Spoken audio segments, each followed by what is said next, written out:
ನಮಸ್ಕಾರ ಸ್ನೇಹಿತರೆ, ಎಲ್ಲರಿಗೂ ಆಸಕ್ತಿ ಅಕಾಡೆಮಿ ಯೂಟ್ಯೂಬ್ ಚಾನಲ್ಗೆ ಸ್ವಾಗತ. ಸೊ ನಾವು ಈ ವಿಡಿಯೋದಲ್ಲಿ ಮೇಜರ್ ಇಂಪಾರ್ಟೆಂಟ್ ನೀವು ವೇಟ್ ಮಾಡ್ತಿರುವಂಥ ಪಾಯಿಂಟನ್ನು ಡಿಸ್ಕಷನ್ ಮಾಡೋಣ. ಏನಪ್ಪ ಅಂದರೆ, ಮೊದಲನೇದಾಗಿ KCET ಅಪ್ಲಿಕೇಶನನ್ನು ಎಡಿಟ್ ಮಾಡೋದಕ್ಕೆ ಆಪ್ಷನನ್ನು ಬಿಡ್ತಾರೆ ಅಂತ ಹೇಳಿದ್ದೆ. ಸೊ ಆಪ್ಷನನ್ನು ಬಿಟ್ಟಿದ್ದಾರೆ. ಎರಡನೆಯದಾಗಿ BSc ಅಗ್ರಿಕಲ್ಚರ್ ಕೋಟಾ ಡಾಕ್ಯುಮೆಂಟ್ಸ್ ನೀವೇನು ಅಪ್ಲೋಡ್ ಮಾಡಿದ್ದೀರಾ, ಈಗ ಕಂಪ್ಲೀಟಾಗಿ ಎಲಿಜಿಬಲ್ ಮತ್ತು ನಾಟ್ ಎಲಿಜಿಬಲ್ ಕ್ಯಾಂಡಿಡೇಟ್ಸ್ ಲಿಸ್ಟನ್ನು ಸಹ ಅನೌನ್ಸ್ ಮಾಡಿದ್ದಾರೆ. ಸೊ ಅದನ್ನು ನೋಡೋಣ ಎರಡನ್ನ. ಓಕೆ, ಈಗ ಮೊದಲನೇದಾಗಿ KV ವೆಬ್ಸೈಟ್ಗೆ ಹೋಗೋಣ. ಲಾಗಿನ್ ಆದಾಗ ಹೋಮ್ ಪೇಜ್ ನೀವು ಚೆಕ್ ಮಾಡಿದ್ರೆ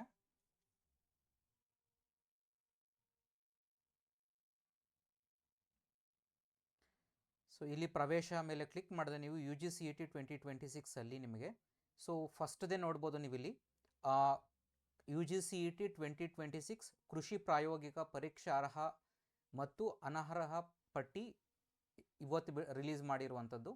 ಸೊ ಹಾಗೆ ನೀವು ಅಪ್ಲಿಕೇಶನ್ ಎಡಿಟನ್ನು ನೀವು ರೆಗ್ಯುಲರ್ ಲಿಂಕಲ್ಲೇ ನೀವು ಆನ್ಲೈನ್ ಅರ್ಜಿ ಲಿಂಕ್ ಇದೆಯಲ್ವಾ, ಸೊ ಅಲ್ಲೇ ನೀವು ಹೋಗಿ ಅಪ್ಲಿಕೇಶನನ್ನು ಎಡಿಟ್ ಮಾಡ್ಕೋಬೋದು. ಲಾಗಿನ್ ಆಗಿ ನೀವು ಯೂಸರ್ ID ಪಾಸ್ವರ್ಡನ್ನು ಹಾಕಿ, ಯಾರೆಲ್ಲ BSc ಅಗ್ರಿಕಲ್ಚರ್ ಕೋಟಾನ ಇನ್ನೂ ಆ್ಯಡ್ ಮಾಡಿಲ್ಲ, ಆ್ಯಡ್ ಮಾಡೋದಕ್ಕೆ ಆಪ್ಷನ್ ಇದೆ.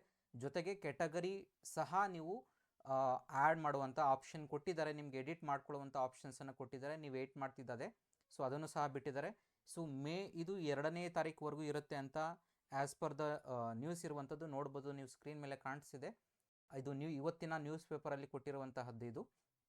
ಸೊ ಮೇ 2ನೇ ತಾರೀಕು ಒಳಗಡೆ ಅಂತ ಹೇಳಿದ್ದಾರೆ. ಬಟ್ ಸ್ಟಿಲ್ ಅದ್ರ ಒಳಗಡೆ ನೀವು ಆದಷ್ಟು ಬೇಗ ನೀವು ಎಡಿಟ್ ಮಾಡ್ಕೊಳ್ಳಿ ಅಪ್ಲಿಕೇಶನ್. ಲಾಸ್ಟ್ ಮೂಮೆಂಟ್ವರೆಗೂ ವೆಯ್ಟ್ ಮಾಡಿಬಿಡಿ. ಯಾಕೆಂದರೆ ನಿಮ್ಗೆ ಆಲ್ರೆಡಿ ನೀವು ಎಕ್ಸ್ಪೀರಿಯನ್ಸ್ ಆಗಿದೆ. ಲಾಸ್ಟ್ ಮೂಮೆಂಟಲ್ಲಿ ಬಂದಾಗ ಏನಾಗುತ್ತೆ ಅಂದರೆ ಸರ್ವರ್ ಪ್ರಾಬ್ಲಮ್ ಆಗುತ್ತೆ.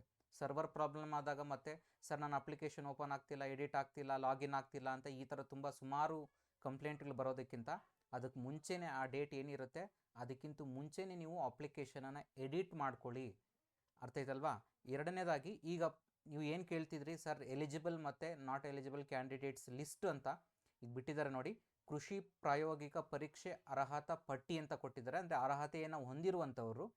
ಇದು ಕೃಷಿ ಪ್ರಾಯೋಗಿಕ ಪರೀಕ್ಷೆ ಅರ್ಹವಲ್ಲದವರ ಪಟ್ಟಿ ಅಂತಂದರೆ ನಾನ್ ಎಲಿಜಿಬಲ್ ಕ್ಯಾಂಡಿಡೇಟ್ಸ್. ಇದು ಅರ್ಹತೆಯನ್ನು ಹೊಂದಿರುವಂಥವ್ರು. ನೀವು ಡಾಕ್ಯುಮೆಂಟ್ಸ್ ಅಪ್ಲೋಡ್ ಮಾಡಿರೋರು ಫಸ್ಟ್ ಲಿಸ್ಟ್ ಇದೆಯಲ್ವಾ, ನೀವು ಎಲಿಜಿಬಲ್ ಕ್ಯಾಂಡಿಡೇಟ್ಸ್ ಅಂತ ಅದ್ಮೇಲೆ ಕ್ಲಿಕ್ ಮಾಡಿದ್ರೆ ಕಂಪ್ಲೀಟ್ ಲಿಸ್ಟನ್ನು, ಎಲಿಜಿಬಲ್ ಕ್ಯಾಂಡಿಡೇಟ್ ಲಿಸ್ಟನ್ನು ಕೊಟ್ಟಿದ್ದಾರೆ. ನೀವು ಡಾಕ್ಯುಮೆಂಟ್ಸ್ ಅಪ್ಲೋಡ್ ಮಾಡಿರೋದು ಕರೆಕ್ಟ್ ಆಗಿದೆ. ಸೊ ನೀವು ಎಲಿಜಿಬಲ್, ಯಾವುದಕ್ಕೆ ಪ್ರಾಕ್ಟಿಕಲ್ ಎಕ್ಸಾಮನ್ನು ಬರೆಯೋದಕ್ಕೆ ನೀವು ಎಲಿಜಿಬಲ್ ಆಗಿರ್ತೀರಾ ಅಂತ. ಓಕೆನಾ? ಇಲ್ಲಿ ನೋಡ್ಬೋದು complete. First one serial number ಇದೆ, second application number, third one candidate name, fourth one father name, ಮತ್ತು ನಿಮ್ಮ examination centre. Total 17 exam centres ಇದೆ. ಎಲ್ಲ ಎಕ್ಸಾಮ್ ಸೆಂಟರ್ಸ್ನ ಸೆಂಟರ್ ವೈಸ್ ನಿಮ್ಗೆ ಇಲ್ಲಿ ಏನು ಮಾಡಿದ್ದಾರೆ, ನೇಮ್ಸ್ ಮತ್ತು application number, candidate name, father name ಹಾಕಿದ್ದಾರೆ. ನೀವು ಇದನ್ನು ಚೆಕ್ ಮಾಡ್ಕೋಬೋದು. ನಿಮ್ಮ ನೇಮ್ ಇದ್ದರೆ so you are eligible. So ನೀವು ಇಷ್ಟು ದಿನ ಕೇಳ್ತೀರ ಸರ್ ನಾವು ಎಲಿಜಿಬಲ್ ಅಲ್ವಾ ಲಿಸ್ಟ್ ಬಿಟ್ಟಿದ್ದಾರೆ. ಈಗ ಎಲಿಜಿಬಿಲಿಟಿ ಲಿಸ್ಟನ್ನು ಚೆಕ್ ಮಾಡ್ಕೊಳ್ಳಿ ನಿಮ್ಮನ್ನು, ನೇಮನ್ನು. ಸೊ ಇಲ್ಲಿ ನಿಮ್ಮ ನೇಮ್ ಇದ್ದರೆ ಸೊ ಯು ಆರ್ ಎಲಿಜಿಬಲ್ ಅಂತ. ನಿಮ್ಮ ನೇಮ್ ಇಲ್ಲಿಲ್ಲ ಅಂತಂದರೆ ಇನ್ನೊಂದು ಲಿಸ್ಟಲ್ಲಿರುತ್ತೆ. ಎಲ್ಲಿ? ನಾನ್ ಎಲಿಜಿಬಲ್ ಕ್ಯಾಂಡಿಡೇಟ್ಸ್ ನೋಡಿ, ಇಲ್ಲಿದೆಯಲ್ವಾ. ಸೊ ಇಲ್ಲಿ ನಿಮಗೆ ಯಾಕೆ ನೋಡ್ಬೋದು, ಇಲ್ಲಿ ನೀವು ಇಲ್ಲೂ ಸಹ ನಿಮ್ಗೆ ಅಪ್ಲಿಕೇಶನ್ ನಂಬರ್, ಕ್ಯಾಂಡಿಡೇಟ್ ನೇಮ್ ಮತ್ತು ಎಕ್ಸಾಮಿನೇಷನ್ ಸೆಂಟರ್ ಇದೆ. ಜೊತೆಗೆ ನಿಮಗೆ ರೀಸನ್ ಕೊಟ್ಟಿದ್ದಾರೆ ಯಾಕೆ ನೀವು ಎಲಿಜಿಬಲ್ ಆಗಲಿಲ್ಲ, ನಿಮ್ದು ಏನು ಪ್ರಾಬ್ಲಮ್ ಆಗಿತ್ತು ನೋಡ್ಬೋದು. ಇಲ್ಲಿ ಸೆವೆರಲ್ ರೀಸನ್ಸ್ ಇದೆ. ಮೇಜರಾಗಿ ಬರುವಂಥದ್ದು ಅಫಿಡೇವಿಟ್ 1, ಅಫಿಡೇವಿಟ್ 2 ಮತ್ತು ಸ್ಯಾಲ್ರಿ, ಇನ್ಕಮ್, ಇಷ್ಟೇ ರೀಸನ್ಸ್ ಬರುವಂಥದ್ದು. ಬಿಟ್ಟರೆ ಇನ್ನೇನು ಇರೋದಿಲ್ಲ. ಇನ್ನೇನು ಅದಕ್ಕಿಂತ ಬೇರೆ ರೀಸನ್ಸ್ ಇನ್ನು ಹುಡುಕೋದಕ್ಕೆ ಸಿಗೋದಿಲ್ಲ. ಯಾಕಂದರೆ ನೀವು ಆ ಡಾಕ್ಯುಮೆಂಟ್ಸ್ ಏನು ಅಪ್ಲೋಡ್ ಮಾಡಿದ್ದೀರಾ, ಆ ಡಾಕ್ಯುಮೆಂಟ್ಸಲ್ಲಿ ಯಾವ್ದಾದ್ರು ಒಂದು ರಾಂಗ್ ಆಗಿದ್ದರೆ ಅಥವಾ ನೀವೇನಾದ್ರು ಮಿಸ್ಟೇಕ್ ಮಾಡಿದರೆ, ನಾನು ನಿಮ್ಗೆ ಹೇಳಿದ್ದಾಗಲೇ ಇನ್ಕಮ್ ಏನಾಗಿರಬೇಕು ಅಂತಂದರೆ, ಇನ್ಕಮ್ ನಿಮ್ದು ಏನು ಮೆನ್ಷನ್ ಮಾಡಿರ್ತೀರ ಅದು ಅಫಿಡೇವಿಟ್ 2ನಲ್ಲಿ ಇರಬೇಕು ಅಂತ. ಕೆಲವರು ಏನು ಮಾಡಿದ್ದೀರಾ, ಅಫಿಡೇವಿಟ್ 2ನೇ ಸಬ್ಮಿಟ್ ಮಾಡಿಲ್ಲ. ಕೆಲವರು ಸ್ಯಾಲ್ರಿ ಇನ್ಕಮ್ ಸರ್ಟಿಫಿಕೇಟನ್ನೇ ಸಬ್ಮಿಟ್ ಮಾಡಿಲ್ಲ. ಸೊ ಹಾಗಾಗಿರೋದ್ರಿಂದ ಅವ್ರದ್ದೆಲ್ಲ ರಿಜೆಕ್ಟ್ ಆಗಿರುತ್ತೆ. ನೋಡ್ಬೋದು ಇವೆಲ್ಲ ಕಂಪ್ಲೀಟಾಗಿ non eligible candidates are not permitted to take the practical exam. ನೋಡ್ಬೋದು ಇವೆಲ್ಲ ಈ ಕ್ಯಾಂಡಿಡೇಟ್ಸ್ ಯಾರೂ ಪ್ರಾಕ್ಟಿಕಲ್ ಎಕ್ಸಾಮನ್ನು ತೆಗೆದುಕೊಳ್ಳುವುದಕ್ಕೆ ಎಲಿಜಿಬಲ್ ಅಲ್ಲ. ಸೊ ನೋಡ್ಬೋದು ಕಂಪ್ಲೀಟಾಗಿ ಡೀಟೇಲ್ಸ್ ಏನೇನು ರೀಸನ್ಸ್ ಇದೆ ಅಂತ. Agriculture certificate and income certificate issued by the tahsildar is not uploaded. Again certificates upload ಮಾಡಿಲ್ಲ. Rejected because higher agriculture income. So again maximum ಅದೇ ಥರ ಇರುತ್ತೆ ನೋಡಿ. Declared income is miss match with affidavit 1 and 2. ನೀವು ಮಾಡಿರುವಂಥ income affidavit 1 ಮತ್ತು 1, 2ನಲ್ಲಿ entire different ಆಗಿದೆ. ನಾನು ಬಿಗಿನಿಂಗಲ್ಲಿ ಅದಕ್ಕೆ ಅಪ್ಲಿಕೇಶನ್ ಹಾಕೋದಕ್ಕೆ ಮುಂಚೆನೇ ನಾನು ನಿಮಗೆ ಡೀಟೇಲಾಗಿ ಓದ್ಕೊಳ್ಳಿ ಅಂತ ಹೇಳಿದೆ. ಕೇಳಿಸ್ಕೊಳ್ಳಿ ವಿಡಿಯೋನಂತ. ಕೆಲವರು ಎಲ್ಲ ಏನು ಮಾಡಿದ್ದೀರಾ, ಬಿಗಿನಿಂಗಲ್ಲಿ ಏನೋ ಒಂದು 4-5 ಒಂದು 2-3 ಮಿನಿಟ್ಸ್ ನೋಡ್ತೀರಾ ವಿಡಿಯೋನ, ಏನು ಮಾಡಿಬಿಡ್ತೀರಾ, ನಿಮ್ಮದೇ ಓನಾಗಿ ಅಸಂಪ್ಷನ್ ಮಾಡ್ಕೊಂಡು ಮಾಡಿಬಿಡ್ತೀರಾ, ಮತ್ತು ಮಿಸ್ಟೇಕ್ ಮಾಡಿ ಸರ್ ನಾನು ಏನು ಮಾಡಬೇಕು ಅಂತ ಕೇಳ್ತೀರಾ. ಫಸ್ಟ್ ಯಾವುದೇ ಒಂದು ಡೀಟೇಲನ್ನು ಎಕ್ಸ್ಪ್ಲೈನ್ ಮಾಡ್ಬೇಕಾದ್ರೆ ದಯವಿಟ್ಟು ನಾನು ನಿಮ್ಗೆ ಹೇಳೋದೇನು ಅಂತಂದರೆ, ಬಿಗಿನಿಂಗಿಂದ ಎಂಡಿಂಗ್ವರೆಗೂ ವಿಡಿಯೋಗಳನ್ನು ನೋಡಿ ಅದನ್ನು ಅರ್ಥ ಮಾಡ್ಕೊಳ್ಳಿ. ಅರ್ಥ ಮಾಡ್ಕೊಂಡಿದ್ದಾದಮೇಲೆ ನಿಮಗೆ ಕ್ಲಾರಿಟಿ ಸಿಗುತ್ತೆ ಆ್ಯಕ್ಚುಲಿ ನೀವೇನು ಮಾಡಬೇಕು ಅಂತ. ನೀವೇನು ಮಾಡ್ತೀರಾ, ಅದು ಅಲ್ಲಿ ವಿಡಿಯೋದಲ್ಲಿ ಕೇಳಿಸ್ಕೊಳ್ಳೋದೆ ಒಂದು 2 ಮಿನಿಟ್ಸ್ ಕೇಳಿಸ್ಕೊಳ್ತೀರಾ, 10 ನಿಮಿಷ ವಿಡಿಯೋ ಇದ್ದರೆ ಅದರಲ್ಲಿ 2 ನಿಮಿಷ ಕೇಳಿಸ್ಕೊಳ್ತೀರಾ, ಅದರಲ್ಲಿ ನೀವು ಹೋಗ್ಬಿಟ್ಟು ನೀವೇನೇನೋ ಮಿಸ್ಟೇಕ್ಸ್ ಮಾಡ್ತೀರಾ. ಅವಾಗೇನಾಗುತ್ತೆ ನೋಡಿ, ಈ ಥರದ ಪ್ರಾಬ್ಲಮ್ಸ್ ಎಲ್ಲ ಆಗುತ್ತೆ. ಕೆಲವ್ರದ್ದೆಲ್ಲ ಡಾಕ್ಯುಮೆಂಟ್ಸ್ ಇದ್ದರೂ ಸಹ ಏನಾಗಿರುತ್ತೆ, ಈ ಥರ ಪ್ರಾಬ್ಲಮ್ಸನ್ನು ನೀವು ಫೇಸ್ ಮಾಡಿರ್ತೀರ. ಸೊ ಹಾಗಾಗಿರೋದ್ರಿಂದ ನಿಮ್ಮ ಅಪ್ಲಿಕೇಶನ್ಸ್ ರಿಜೆಕ್ಟ್ ಆಗಿದೆ.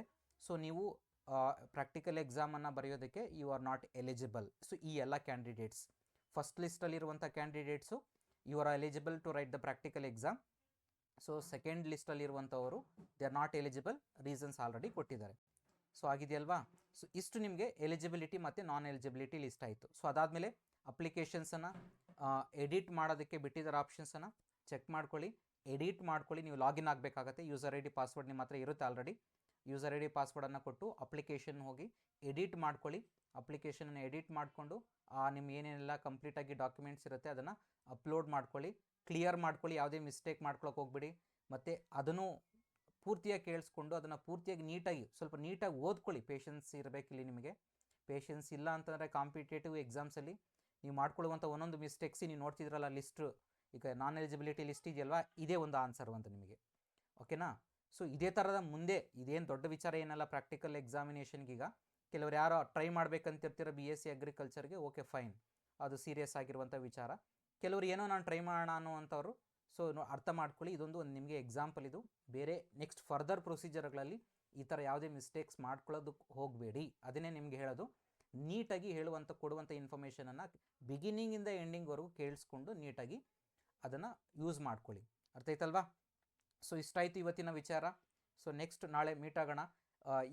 ಈ ವರ್ಷದ ಏನು ಕಂಪ್ಲೀಟಾಗಿ ನಿಮಗೆ ಚೇಂಜಸ್ ಆಗಿದೆ ಕೌನ್ಸಿಲಿಂಗ್ ಪ್ರೊಸೀಜರ್ ಅನ್ನುವಂಥದ್ದನ್ನು ನಾನು ನಿಮಗೆ ನೆಕ್ಸ್ಟ್ ಒಂದು ವಿಡಿಯೋದಲ್ಲಿ ಡೀಟೇಲಾಗಿ ಎಕ್ಸ್ಪ್ಲೈನ್ ಮಾಡ್ತೀನಿ.